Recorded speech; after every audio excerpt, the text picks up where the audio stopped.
Какая тюрьма в мире самая страшная на самом деле? Не Алькатрас и не Гуантанамо. В одной из них заключенные месяцами не видят солнечного света, а охранники официально имеют право стрелять без предупреждения за любое нарушение. В другой камеры рассчитаны на двоих, но содержат по 12 человек. И смертность от болезней там выше, чем на некоторых фронтах Второй мировой. Сейчас ты узнаешь, где на Земле существуют места, по сравнению с которыми голливудские тюрьмы выглядят как санатории.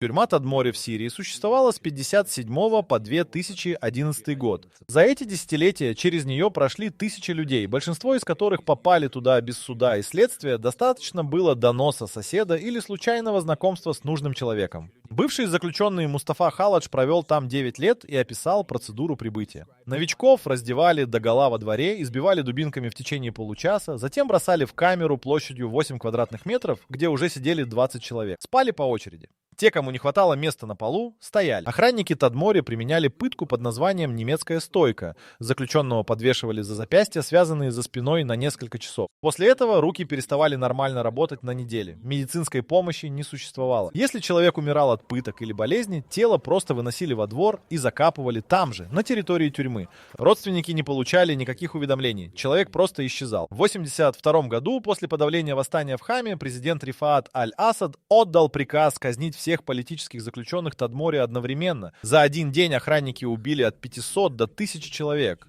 Точные цифры неизвестны до сих пор. Казни проводились прямо в камерах с помощью автоматов и ручных гранат. Совершенно иначе устроен ад в венесуэльской тюрьме Сан-Антонио в Маракайбо. Там государство фактически отказалось от управления учреждением. Начиная с 2000-х внутри тюрьмы сложилась собственная иерархия. Вооруженные банды контролируют отдельные корпуса, взимают плату за еду, воду и защиту. Новый заключенный, у которого нет денег и связей, живет не дольше нескольких недель. Охранники заходят внутрь только группами и только в дневное время. Ночью тюрьма полностью принадлежит заключенным. В 2012 году там вспыхнул бунт, который длился 3 суток. По официальным данным погибли 56 человек. Правозащитники называли цифру вдвое больше. Тела обнаруживали с признаками пыток. Это заключенные разбирались друг с другом, пока охрана ждала снаружи. Северокорейский лагерь Кванлисо номер 14, расположенный в провинции Пхёнан-Намдо, отличается от всех остальных тюрем мира одним принципиальным фактом. Люди рождаются там и умирают, никогда не выходя за периметр. Это не тюрьма в обычном смысле. Это закрытое поселение площадью около 150 квадратных километров, окруженное электрифицированным забором и минными полями. Туда попадают не только осужденные, но и все их родственники до 3-го колена. Дети, братья, сестры, родители. Шин Дон Хёк — единственный человек, родившийся в Кванлисо 14 и сумевший бежать. Он рассказал, что в детстве считал голод, избиение и казни нормой жизни, потому что не знал ничего другого. 14 лет он донес на собственную мать и брата, узнав об их плане побега. Их расстреляли у него на глазах. Сам Шин бежал в 2005 году через электрический забор.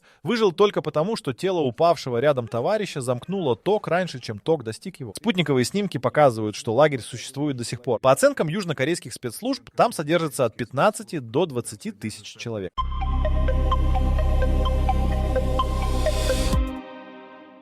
Бразильская тюрьма Кандиду Мендес на острове Илья-Гранди принимала заключенных с 1938 по 1987 год. Добраться до острова можно только на лодке. Побег через воду означал верную смерть от акул или течения.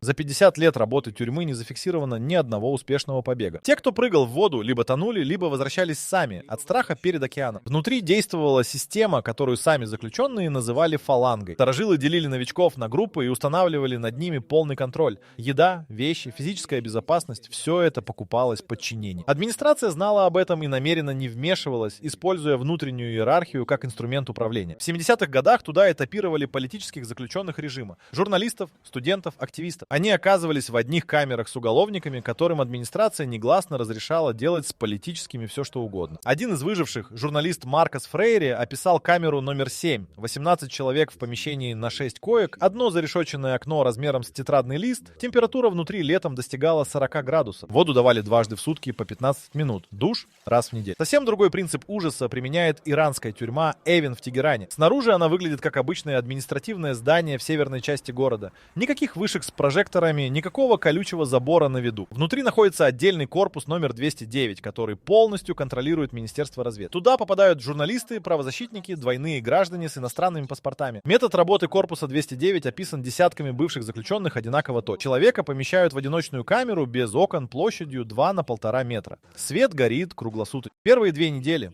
полная тишина и никаких контактов.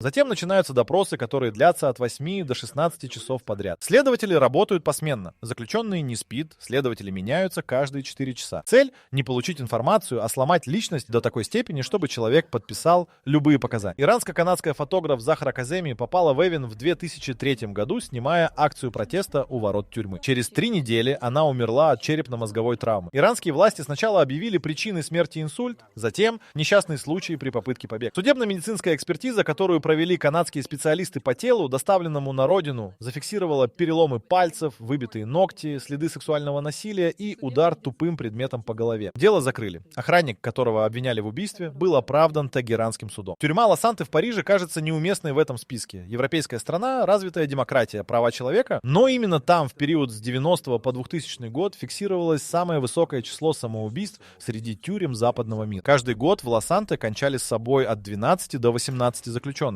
При общем числе около 2000 человек. Французский тюремный врач Вероник Мазьер опубликовала в 2002 году книгу, где описала условия содержания. Камеры рассчитаны на одного человека, но содержат 3, крысы открыто бегают по коридорам днем, медицинский осмотр при поступлении занимает 4 минуты. Книга вызвала скандал на всю Францию. Тюрьму закрыли на реконструкцию только в 2019, через 17 лет после публикации.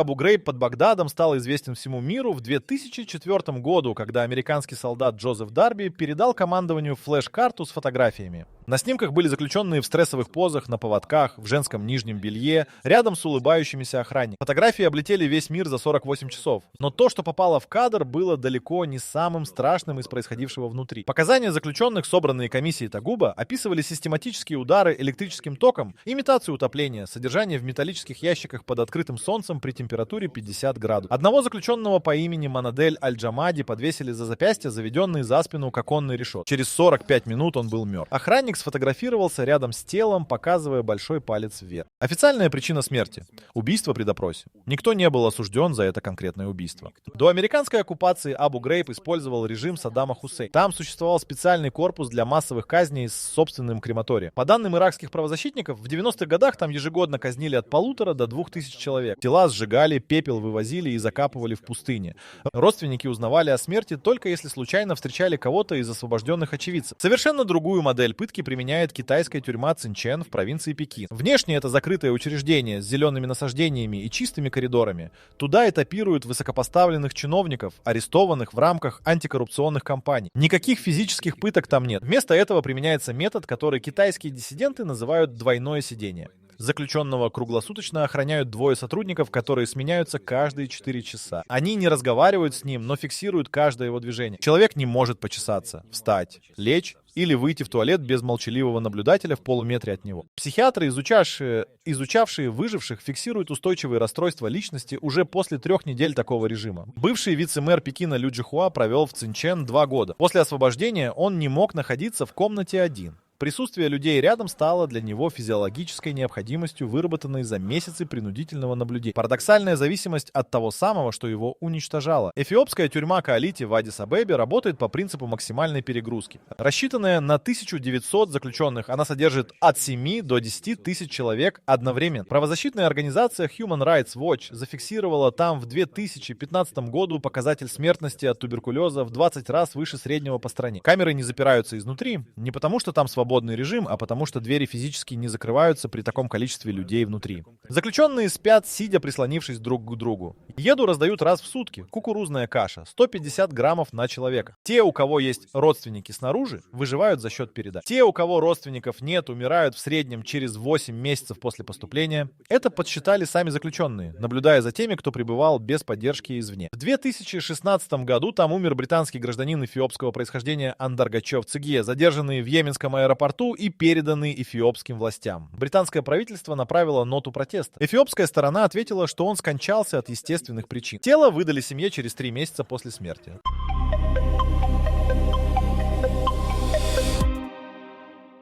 Тюрьма Паршак в Афганистане не значится ни в одном официальном реестре учреждений Министерства юстиции страны. Ее существование подтвердили только в 2012 году журналисты издания «Пропублика», получившие показания троих бывших заключенных независимо друг от друга. Все трое описывали одно и то же место. Подземные камеры без света на авиабазе «Баграм», где людей держали без предъявления обвинений от нескольких недель до нескольких лет. Официально эти люди нигде не числились задержанными. Их семьи не знали, живы ли они. Один из троих, афганец Диловар, попал туда в 22 года по доносу местного командира полиции, который просто хотел получить вознаграждение за поимку боевика. Диловар работал таксистом. Через 5 дней после задержания он умер от травм, полученных при допросе. Армейские патологоанатомы зафиксировали, что мышцы его ног были настолько повреждены ударами, что даже при выживании ампутация была бы неизбежна. Это дело стало известно только потому, что один из солдат охраны сохранил документы вскрытия. Либерийская тюрьма Белл-Йелла в графстве Лофа существует в буквальном смысле в джунглях. Дорога к ней непроходима в сезон дождей. С мая по октябрь учреждение оказывается полностью отрезанным от внешнего мира. Продовольственные поставки прекращаются. В эти месяцы заключенные и охранники одинаково зависят от того, что удается вырастить на небольшом огороде внутри периметра. В засушливые годы огород не дает достаточно еды. В 2018 году миссия ООН зафиксировала там 23 смерти от истощения за один сезон дождей. Камеры в Белл-Йелла построены из необожженного кирпича. В 1943 году британской колониальной администрации. С тех пор здание не ремонтировалось. Крыши текут, полы затоплены в сезон дождей по щиколотку. Заключенные спят на самодельных деревянных настилах, подвешенных к стенам веревками, чтобы не лежать в воде. Туркменская тюрьма Овадан-Депе расположена в пустыне Каракум в 80 километрах от Ашхабада. Название переводится как «красивый холм».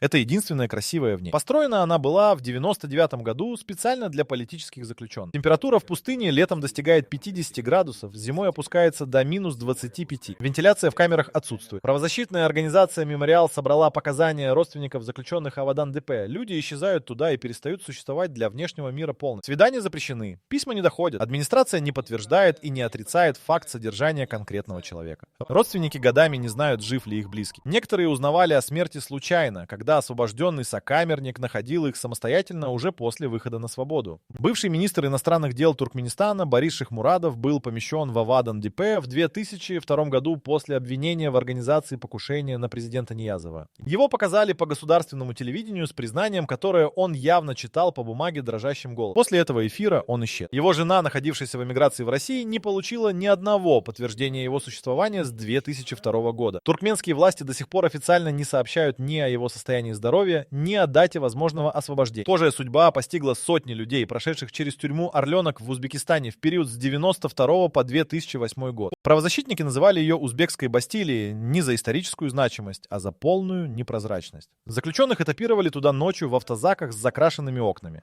Родственникам сообщали только номер дела, но не место содержания. Адвокатов не допускали на первые 6 месяцев вне зависимости от тяжести обвинения. За эти 6 месяцев с человеком происходило то, о чем он потом либо не говорил вообще, либо говорил только намеками, даже оказавшись в безопасности за границей.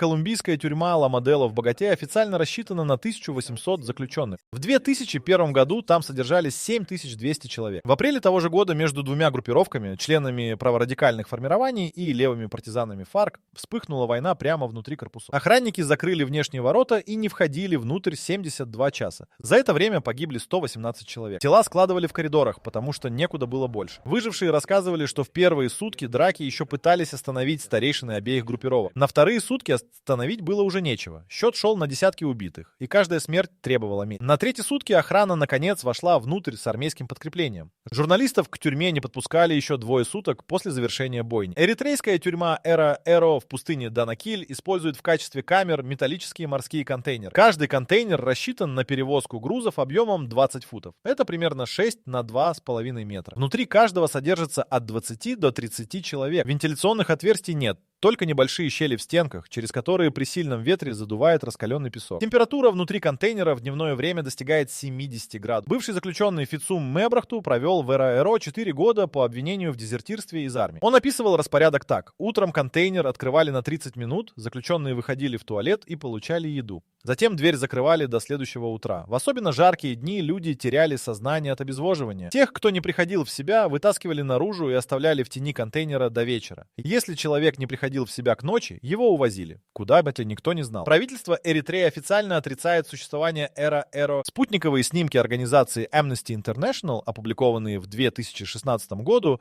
показывают ровные ряды контейнеров в пустыне с охранными вышками по периметру. Гаитянская тюрьма, национальный пенитенциарий в Порто-Пренсе, занимает особое место в этом списке по одному показателю — процент людей, содержащихся там без приговора суда. По данным правозащитной организации РНДДХ, за 2019 год 83% заключенных никогда не были осуждены. Они ждут суда. Месяцами, годами. Средний срок ожидания составляет 3 года и 7 месяцев. Рекордный зафиксированный случай — мужчина по имени Жан-Батист Жозеф, проведший в ожидании суда 11 лет. Когда его дело наконец рассмотрели, выяснилось, что свидетель обвинения умер 6 годами ранее. Жозефа освободили без приговора. После землетрясения 2010 года стены тюрьмы частично обрушили. 4000 заключенных вышли наружу через проломы. Власти объявили их всех беглецами вне зависимости от статуса дела. Большинство вернулись сами. Идти было некуда. Город лежал в руинах, а статус беглеца означал, что при поимке их могли застрелить на месте. Российская тюрьма «Белый лебедь» в Соликамске получила свое название от заключенных за специфическую процедуру передвижения по территории: руки за спину, корпус согнут под прямым углом, взгляд в пол. Охранники называли эту позу ласт. Идти в таком положении нужно было в любое время нахождения вне камеры.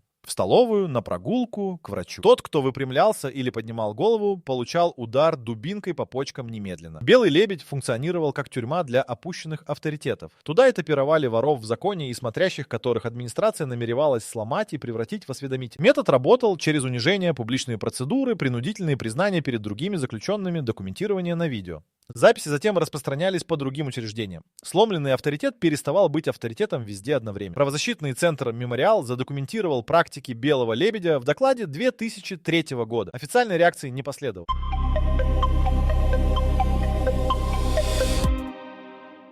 Гватемальская тюрьма Павон в 2000-е годы перестала быть тюрьмой в обычном смысле слова. Государство сохраняло периметр: забор, вышки, охрану снаружи. Внутри правил заключенный по имени Байрон Лима Олива, осужденный за убийство католического епископа Хуана Херарди. Лима построил внутри Павона собственную экономику: казино, рестораны, бассейн, комнаты для свиданий, которые сдавались в аренду по часам. Заключенные платили ему за право спать на кровати, а не на полу, за защиту, за доступ к телефону. Те, у кого не было денег, работали на него. В октябре 2006 года правительство Гватемалы решило восстановить контроль над тюрьмой и провело операцию с участием 3000 полицейских и военных. Когда они вошли внутрь, то обнаружили 3 трупа. Это были заключенные, которых Лима приказал убить накануне как потенциальных свидетелей. Сам он встретил силовиков в собственном кабинете, отдельной комнате с кондиционером, телевизором и холодильником. Холодильник был полон. Следствие установило, что администрация тюрьмы получала от Лимы ежемесячные выплаты в течение нескольких лет. Директор учреждения знал обо всем. Он был арестован вместе с несколькими охранниками. Саудовская тюрьма Аль-Хаир под Эр-Риядом построена в 2009 году как современное высокотехнологичное учреждение. Видеонаблюдение в каждой камере, автоматизированные двери, медицинский блок. Туда помещают осужденных террористов и политических заключенных. Правозащитники называют ее 5-звездочным адом. Внешние условия содержания действительно лучше, чем в большинстве тюрем мира, но режим изоляции абсолютный. Саудовский блогер Рауф Бадауи, приговоренный к 10 годам заключения и 1000 ударов плетьми за оскорбление ислама, провел в Аль-Хаир несколько лет. Первые 50 ударов ему нанесли публично у мечети в январе 2015 года. Следующие сеансы были отложены по медицинским показаниям, раны не заживали. Международное давление не прекратило приговор, только замедлило его исполнение. Бадауи вышел на свободу в 2022 году с запретом на выезд из страны сроком на 10 лет. Его жена и дети все это время находились в Канаде. Встретиться с ними он не может до 2032 года. Тюрьма Гибралтар в Сальвадоре работает по принципу, который местные власти открыто называют «железным кулаком». После введения режима чрезвычайного положения в 2022 году президент Букеле арестовал более 70 тысяч человек за 6 месяцев. Большинство попали под стражу по подозрению в связях с бандами. Основанием для задержания могла служить татуировка, проживание в определенном районе или просто присутствие на улице в ночное время. В тюрьме Гибралтар, рассчитанной на 40 тысяч человек, содержались одновременно до 50 тысяч заключенных. Правозащитные организации зафиксировали не менее 150 смертей под стражей за первый год действия режима. Сальвадорские власти подтвердили 78 случаев, объяснив их естественными причинами и хроническими заболеваниями. Родственники нескольких погибших сообщали, что тела выдавали со следами побоев и переломами, несовместимыми с естественной смертью. Рейтинг одобрения Букеле среди населения Сальвадора Сальвадора при этом превысил 80%, самый высокий показатель среди всех латиноамериканских лидеров. Уровень убийств в стране за 2 года упал в 10 раз. Сальвадорцы, прожившие десятилетия под властью банд, поддержали репрессии, даже зная об их цене. Японская тюрьма Футю в Токио попадает в этот список не из-за насилия, а из-за тишины. Буквально тишины. Разговоры между заключенными запрещены в рабочее время, которое составляет 8 часов в день. Нарушение правила молчания наказывается карцером. Заключенные сидят за работой. Сборка мелких деталей — шитье, в полном молчании рядами, как на фабрике. Психиатры, изучавшие японскую пенитенциарную систему, фиксируют у освобожденных устойчивую неспособность поддерживать бытовой разговор. После нескольких лет принудительного молчания речевые навыки деградируют необратимо. Один бывший заключенный, проведший в Футю 8 лет, рассказал журналистам, что после освобождения не мог заговорить первым ни с одним человеком в течение 2 лет.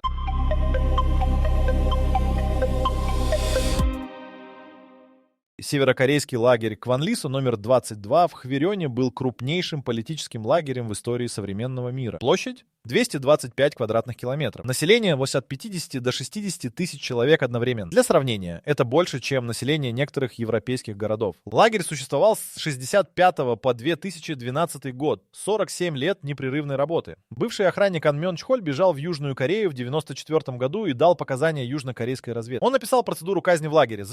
Заключенных не расстреливали, то это считалось расходом боеприпасов. Их вешали публично в присутствии всего населения лагерного блока. Дети были обязаны присутствовать на казнях с 7 лет. Отказ смотреть наказывался картой. Ан Мён Чхоль лично участвовал в казнях в качестве охранника. В своих показаниях он описал случай, когда беременную женщину повесили вместе с мужем за попытку передать записку родственникам за периметром. Записка содержала 3 слова: «Мы живы еще». Самое чудовищное в Кванлисо 22 — это эксперименты. Показания Анны и нескольких других перебежчиков описывают специальный корпус, где на заключенных испытывали отравляющие вещества. Людей помещали в герметичную камеру группами по 10-15 человек и закачивали газ. Охранники наблюдали через стекло и фиксировали время потери сознания и время смерти. Тела использовали для дальнейших экспериментов. Проверки воздействия химических веществ на внутренние органы. Южнокорейские и американские спецслужбы не смогли независимо верифицировать показания об экспериментах. Прямых документальных доказательств нет. Но показания 5 независимых перебежчиков, данные в разное время и в разных странах, совпадают в ключевых деталях. В 2012 году спутниковые снимки зафиксировали масштабный снос построек на территории лагеря. Северокорейское правительство объявило, что лагерь закрыт. Куда делись от 50 до 60 тысяч человек, неизвестно. Правозащитники предполагают этапирование в другие лагеря. Никаких свидетельств освобождения не поступало. Но если Кванлисо 22 поражает масштабом, то сирийская тюрьма Саидная под Дамаском поражает концентрацией смерти на единицу площади. Правозащитная организация Amnesty International опубликовала в 2017 году доклад под названием «Человеческая бойня». Следователи установили, что в период с 2011 по 2015 год в Саидное еженедельно казнили от 20 до 50 человек. Казни проводились по ночам, в подвале корпуса Б, через повешение. Тела вывозили на армейских грузовиках и закапывали в массовых захоронениях на военных объектах за пределами Дамаска. За 4 года таким образом были казнены от 13 до 17 тысяч человек. Это данные только по одной тюрьме, только за 4 года. Бывший военный фотограф сирийской армии, известный под псевдонимом Цезарь, вынес из страны 55 тысяч фотографий тел людей, погибших под стражей. Снимки делались по инструкции для документирования смертей перед захоронением. На каждом теле был написан маркером номер. Цезарь передал архив западным спецслужбам в 2013 году и бежал из Сирии вместе с семьей. Комиссия независимых экспертов, изучившая фотографии, установила признаки смерти от удушения, голода, пыток электрическим током и огнем. На многих телах отсутствовали глаза. Следователи предположили, что их выкалывали перед смертью. Возраст погибших на снимках варьировался от подросткового до глубокой старости. Ассад назвал фотографии фальсификацией. Цезарь в 2019 году дал показания Конгрессу США с закрытым лицом. В 2020 году в США был принят закон о санкциях против Сирии, названный его именем. Массовые казни в Саидное продолжались как минимум до 2018 года. Это установлено по спутниковым снимкам свежих захоронений на прилегающих военных территориях.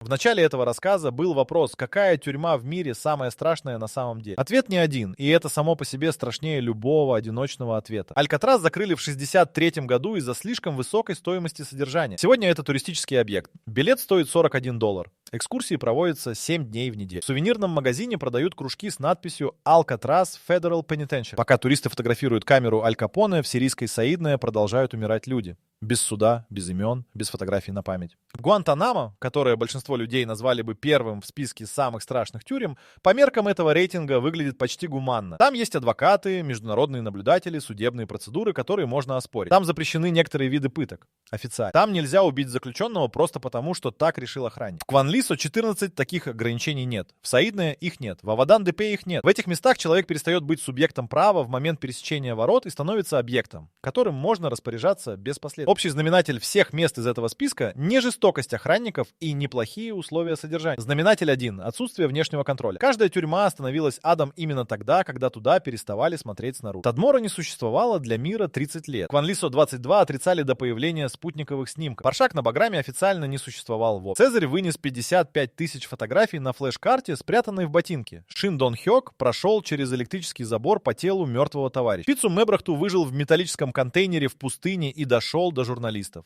Если вас впечатлили эти ужасающие истории, не упустите шанс узнать больше о подобных местах и событиях. Загляните на наш сайт whiteori.com, там вас ждут еще более захватывающие материалы. Ссылка в описании, так что не бойтесь, переходите, мы вас не запрем. Каждый из них сделал одно и то же. Вынес информацию наружу. Это единственное, что меняло ситуацию в любом из записанных случаев. Не дипломатические ноты, ни санкции, ни резолюции ООН, а конкретный человек, который видел и рассказал. Доклад «Человеческая бойня» об Amnesty International прочитали миллионы людей. Саидное продолжало работать еще 3 года после публикации. Это тоже часть ответа на вопрос о самой страшной тюрьме. Страшнее самого места — это знать о нем и не иметь возможности его остановить. По данным организации «Тюремные исследования» на 2023 год в мире одновременно находятся под стражей 11 миллионов человек. Треть из них без приговора суда. Они просто ждут. Некоторые из них ждут в местах, о которых ты только что узнал. Некоторые в местах, о которых не знает никто.